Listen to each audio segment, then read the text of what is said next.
Sir, ये प्रभाकर से लिए हुए फेक मैरिज के ओरिजिनल सर्टिफिकेट्स हैं और इसमें लाइव इंक्वायरी के वीडियो फुटेज हैं। अगर इसे कोर्ट में सबमिट किया तो नेशनल लेवल पे जरूर अवेयरनेस होगा। ये केस पूरा डिसॉल्व हो जाएगा। टॉप ऑफिशियल इंस्ट्रक्शन के हिसाब से ये केस को जीत नहीं सकते अरुण। इधर जाति देखकर पॉलिटिशियंस को पावर मिलता है, वो काम करे या ना काम करे, पब्लिक को उनसे कुछ लेना देना नहीं होता। पूंदमली के पास एक चाय बेचने वाला आदमी है, उसने 4 साल की बच्ची का रेप किया और फिर उसका कत्ल भी किया। वो बेल लेकर बाहर आजादी से घूम रहा है। उसका एनकाउंटर करके प्रभाकर को सेव कर लो अरुण। सर, आप ये कैसी बातें कर रहे हैं? हमें कार्रवाई करनी ही होगी।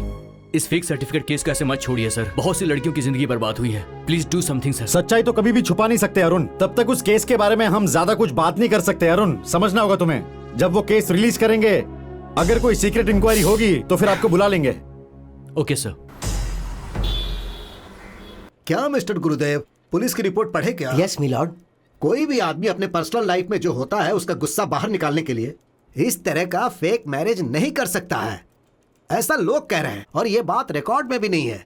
और इस तरह की फेक शादी किसी रजिस्टर में भी मौजूद नहीं है। आपके पास कोई सबूत है क्या? सब रजिस्ट्रार को आप खुद ही यहाँ कोर्ट में बुलाकर पूछ लीजिए, उन्हें फेस टू फेस बुलाकर पूछिए। ऐसी मैं आपसे रिक्वेस्ट करता हूँ मिलॉर्ड। Request accepted. तो आपके गवाह मिस्टर नील नारायण को कल सुबह इस कोर्ट में हाजिर करने के लिए मैं पुलिस को आदेश देता हूँ। Thank you milord.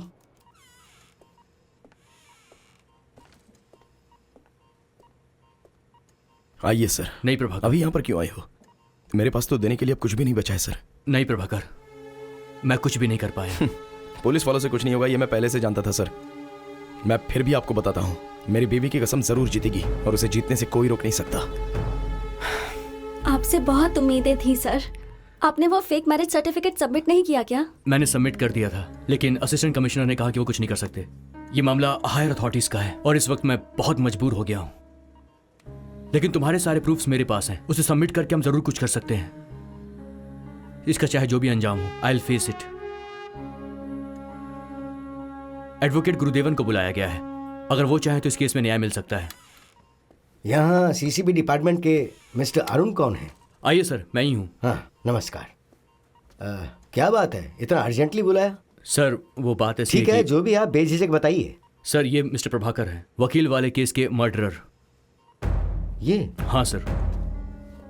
Brother, super brother, ऐसे करने वालों को तो इतनी बेरहमी से कत्ल कर देना चाहिए। आप किसी भी हाल में डरना मत, आपके लिए मैं अपीयर होऊंगा। इस वक्त वैसे भी वो टीम पूरी तरह घबराई हुई है। ऐसे चोर लोगों की वजह से हम जैसे एडवोकेट्स की भी बदनामी बहुत होती है। सर आप जरा ओरिजिनल मैरिज सर्टिफिकेट दे दीजिए, बाकी का मैं देख लेता हूँ। डोंट वरी ब्रदर, मैं हूं ना। ओरिजिनल सर्टिफिकेट्स हमारे पास नहीं हैं, लेकिन इस केस के बारे में आपसे बहुत जरूरी बात करनी है।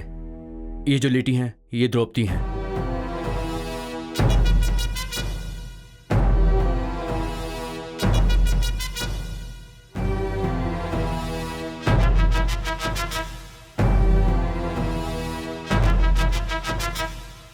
अब आप ही बताइए कि हमें क्या करना है सर।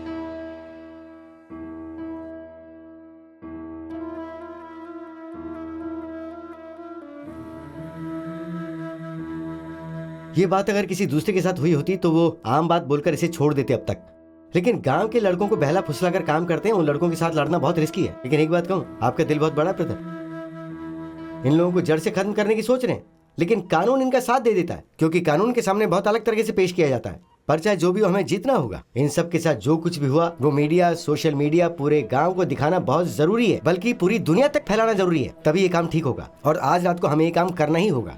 हम लोगों ने एक डॉक्यूमेंट्री फिल्म बनाई है, उसे रिलीज कर सकते हैं। कैसा डॉक्यूमेंट और किसके बारे में? द्रौपदी और लक्ष्मी का परिवार डुप्लीकेट मैरिज सर्टिफिकेट की वजह से किस हाल से गुजरा है, उस पर बनाई है। अगर रिलीज कर दी तो लोगों तक बात पहुंचेगी और सबको सच का पता चल जाएगा। सुपर मैडम, इससे रिवोल्यूशन क्रिएट हो जाएगी। तो अगर ऐसे किसी केस में कोई लड़की या फिर उसके पेरेंट्स या कोई आकर कोर्ट में गवाही दे दें तो काम हो जाएगा। उसे प्राइम टाइम पे रिलीज करेंगे तो बच्चा पैदा होने से पहले उन्हें जजमेंट देना ही होगा।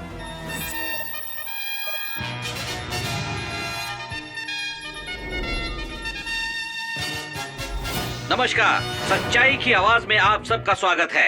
इस कार्यक्रम में हम आपको एक डॉक्यूमेंट्री फिल्म दिखाने जा रहे हैं एक समुदाय के बारे में। आपने अक्सर देखा होगा कि छोटे छोटे समुदायों के बीच में अक्सर झगड़े होते हैं और उसी बारे में हम आपको यहाँ बताने जा रहे हैं। आप देखते रहिए हमारा ये खास प्रोग्राम द्रौपदी की कसम। सच्चाई को सामने रखते हुए ये कहानी लिखी गई है। इसमें बहुत सारी बातें दिल को दहला देने वाली हैं। एक कंपनी सेनामंगलम गांव में अपनी फैक्ट्री लगाना चाहती है, लेकिन उस गांव के मुखिया आकर कहते हैं कि वो फैक्ट्री वहां पर नहीं लग सकती और फिर उन्हें उस गांव से डरा धमका कर भगा दिया जाता है। फिर वो लोग कुछ गंदे लोगों से मिलकर एक खतरनाक प्लान बनाते हैं। उस गांव के मुखिया की बेटी को एक नौजवान भेजकर उसे उसके प्यार में फंसाते हैं।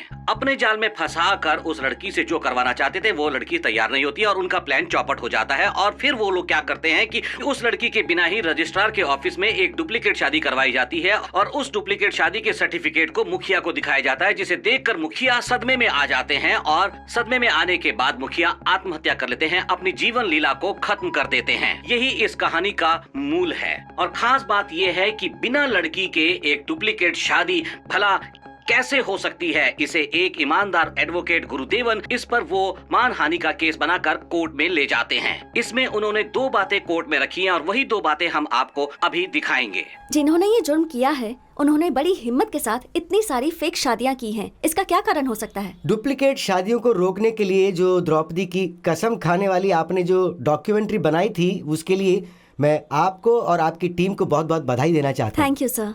जहाँ तक मेरा सवाल है, ऐसे जुल्म सहने वाली लड़कियां और ऐसी जाली शादी करवाने वाले लोगों को पूरी तरह जड़ से खत्म करने के बारे में ही सोचना चाहिए। ऐसे किसी भी हादसे में जो भी लड़की प्रभावित हुई है उन्हें हिम्मत के साथ खुलकर सबके सामने आकर बोलना चाहिए, तभी जाकर इसका सही फैसला किया जाएगा। मानहानि के केस में आपने कानून के आगे क्या मांगे रखी हैं सर? मेरी जो मांग है वो बहुत ही सिंपल है।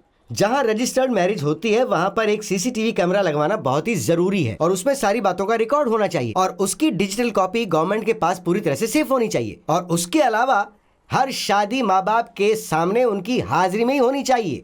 इन 2 बातों को अगर सामने रखा जाए तो लक्ष्मी के जैसे जुल्म झेलने वाली इस समुदाय में ऐसे बहुत से लोग हैं, तो ऐसी लड़कियों को या उनके पेरेंट्स को पूरे सबूत के साथ हमारे पास आना चाहिए। इतनी हिम्मत तो उन लोगों को जरूर दिखानी होगी ताकि हम उसे कोर्ट में पेश करके इसके खिलाफ सही फैसला ले सकें और सरकार से रिक्वेस्ट करें कि वो इसके खिलाफ सख्त से सख्त कार्रवाई करे। इस डॉक्यूमेंट्री में हम आपको जो दिखाने वाले हैं वो बातें बहुत ही अहम हैं। जाति नहीं है ऐसा कहेंगे तो भी जाति खत्म नहीं हो पाएगी, जाति है ऐसा कहेंगे तो भी हम एक ही रास्ते पर चल सकते हैं। वैसे ही हम चाहते हैं कि ये पॉलिटिक्स चलाने वाले लोगों को किनारे लगा सकते हैं। ये डॉक्यूमेंट्री फिल्म इसके बारे में बहुत ही परफेक्ट तरीके से बता रही है। इतना ही नहीं, कल जो कानून का फैसला आने वाला है, शादियों को लेकर कोर्ट में क्या फैसला होने वाला है, कानून में क्या बदलाव करेंगे, ये बहुत ही अहमियत रखता है। आपकी तरह सबकी तरह हम भी इंतजार कर रहे हैं आपसे इस चैनल पर। हम आपसे फिर मिलेंगे, तब तक के लिए नमस्कार। सर हाँ? ये जैक दास। नमस्ते सर। सुनो, हाँ? कल कोर्ट में जाकर प्रभाकर के लिए सब कुछ किया ऐसा बोलना, ठीक है? ठीक है सर। और सुनो, पैसों के लिए सब कुछ किया है ऐसा मत बक ऐसा देना। नहीं होगा। लेके जाओ इसे। चलता हूँ सर, नमस्ते। फेक मैरिज केस का मामला, मानहानि केस, उसकी सुनवाई, आइटम नंबर 16, पिटिशनर गुरुदेवन। मीलॉर्ड, सब रजिस्ट्रार ऑफिस से यहाँ पर ऑफिसर्स आए हुए हैं, तो आप सबके सामने उनसे पूछताछ करके कोई अच्छा सा फैसला सुनाइए मीलॉर्ड। सब रजिस्ट्रार नील नारायण को पेश किया जाए। रजिस्ट्रार नील नारायण।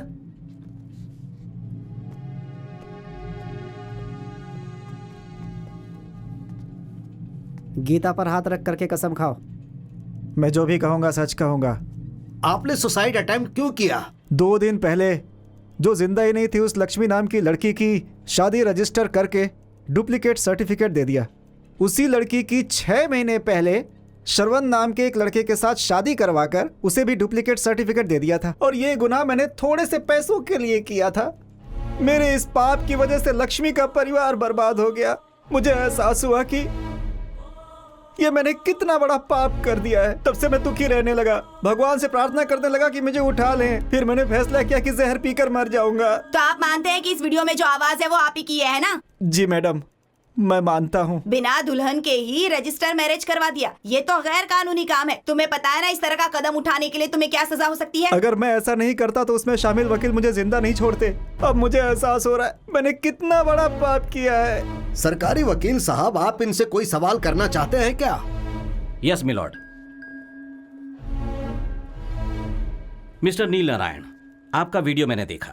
उसमें डर से आपने जहर पिया है, जो कि वीडियो में साफ दिखाई देता है। उस वीडियो में आपके सामने कोई खड़ा हुआ है जिससे आप पूछ रहे हैं कि इसे पीना जरूरी है। वो कौन था?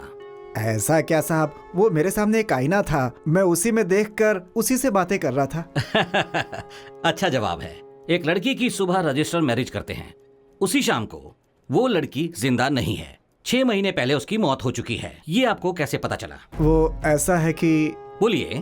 पहले उस लड़की की नकली शादी की वजह से जो कत्ल हुआ था, वो क्या है कि उस लक्ष्मी का जीजा प्रभाकर, उसी ने ये जो नकली शादी हुई थी और जो उसे रजिस्टर करते हैं, उनको दुनिया के सामने लाने की कोशिश कर रहा था। ओहो, उसे बेगुनाह साबित करने के लिए आपको धमकाकर बुलवाया गया। आप हमसे यही कहना चाहते हैं ना? लेकिन इसका कोई तथ्य नहीं बनता है, तो फिर फेसबुक में कैसे आए? सबको पता चलना चाहिए इसीलिए। अचानक ज्ञानदेव आपके पास आ गए? सर वैसा ही सर। आपके रिकॉर्ड के हिसाब से ऐसी कोई शादी नहीं हुई है, ऐसा पुलिस वालों का कहना है। अगर मुझ पे विश्वास नहीं है तो रजिस्टर ऑफिस जाके सीसीटीवी कैमरा चेक कर लीजिए सर। इनको दिमागी बीमारी है मिलॉर्ड। इनके ऑफिस का सीसीटीवी काम नहीं करता, ऐसी कंप्लेंट इन्होंने लिखवाई हुई है, जो आपके सामने रखता हूं माय लॉर्डशिप।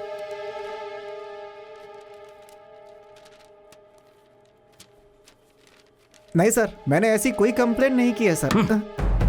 आपकी मानसिक हालत ठीक नहीं है सर। पुलिस ने जो रिपोर्ट पेश की है उसमें आप जैसा कह रहे हैं वैसी कोई रजिस्टर मैरिज नहीं हुई है। आपको अपना चेहरा नहीं दिखाने वाला, अपने प्यार में हार कर कोई शख्स आपको धमकाकर आपको बोलने के लिए मजबूर करता है, और उस वजह से खुदकुशी तक की नौबत आ गई। कैसे? वो ऐसा है कि मैंने घबरा के बोल दिया था। साहब ये मुझे बहुत कंफ्यूज कर रहा है। मैंने गलत किया वो सच है, मेहरबानी करके मुझे माफ कर दीजिए। मैं बहुत बीमार हूँ, मेरा शरीर कांप रहा है। मिस्टर गुरुदेव, इन्हें भेज सकते हैं ना? There is no issue milord, आप इन्हें भेज सकते हैं। अभी आप दवा खाने चाहिए, अगर जरूरत पड़ी तो आपको फिर से बुलाया जाएगा। Thank you milord. जी शुक्रिया। यहाँ पर सरकारी वकील ये कोशिश कर रहे हैं कि वो जो भी करें उससे पब्लिक का कोई फायदा ना हो, और ऐसा उनकी बहस से हमें साफ साफ नजर आ रहा है। लेकिन मैं अब आपके सामने 2 ऐसे गवाह पेश करूंगा जो इस जाली शादी का शिकार हुए और कोर्ट के सामने अपना बयान देने के लिए तैयार हैं।